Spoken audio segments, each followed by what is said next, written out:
What's going on, everybody? My name is Christian French, and I'm going to be going over energy drinks and their effect on athletic performance. So, quick overview.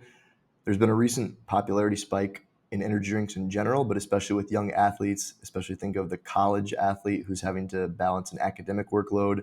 They're probably going to reach for some sort of caffeinated drink when they don't get enough sleep, whether that be coffee or more common now, an energy drink.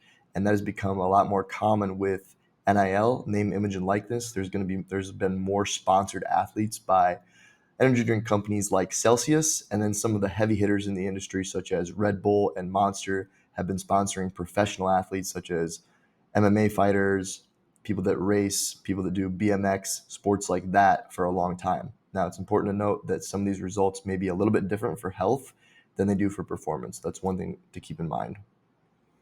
Some of the key ingredients in pretty much every single energy drink you're going to find on the market is going to be caffeine. And the main thing there is that's going to be the main ingredient. It's going to be reduced fatigue or increased energy, depending on how you look at it, increased alertness. It's basically going to bind to those adenosine receptors. And adenosine is basically the molecule that makes you feel more tired. It builds up the longer that you're awake. So by blocking those, it's essentially going to make you feel a little bit more energized. And then B vitamins and taurine are another big one that's found in most, if not all, energy drinks. And the main one there is going to be energy metabolism for that effect. So what does the current literature say on energy drink consumption and exercise performance?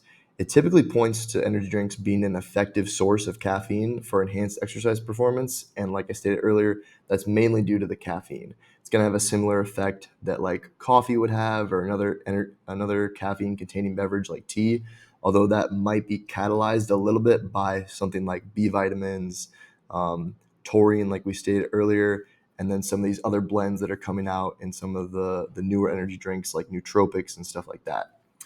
They do seem to increase heart rate and blood pressure in the short terms, as is pretty typical when you consume caffeine. But you could look at that as if you're going to exercise, those things are probably going to go up anyways. But good thing to note that is going to increase those independent of that.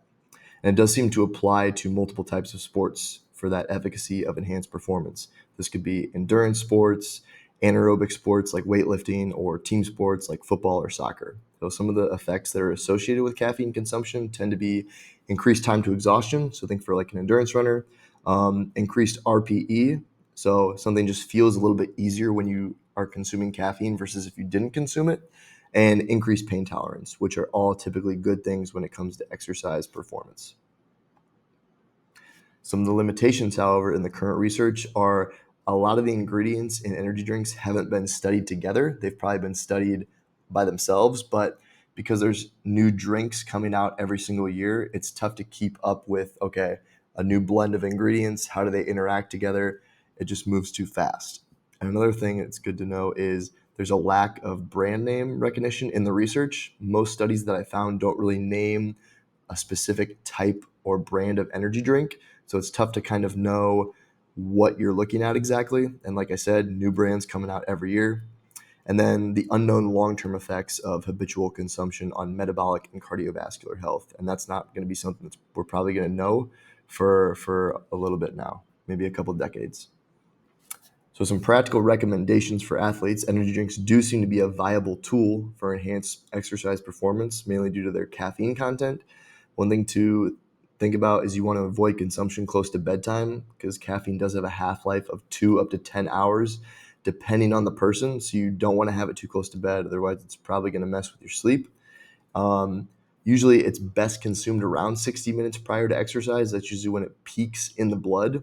And as far as the amount, 3 to 9 milligrams is typically what's been the standard for efficacious dose per kilogram of body weight. But some research just came out that as low as 1 to 3 milligrams per kilogram of body weight could also have a positive effect. So you may not need to take as much as you think.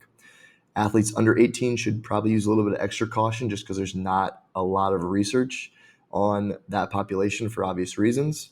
And you also want to be cautious of the sugar content, because those calories are also going to contribute to your total daily calorie intake. Obviously, there are a ton of sugar-free options, which is a little bit better, but a lot of the sugar is added sugar, so you want to be cautious of that. Here are my references. Thank you for watching.